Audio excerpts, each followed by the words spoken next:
怎么样？你觉得天气会冷吗？还好。我们现在到另外一个瀑布，这个是彩虹瀑布。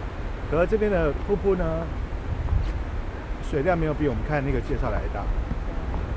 现在我们要上到山顶上去，你猜我们能够10分钟爬上去吗？我觉得可能没有办法哦。好，试试看。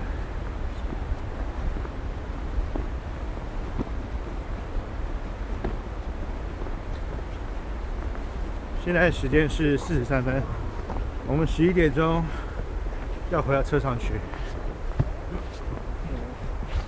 好，等会3点上见。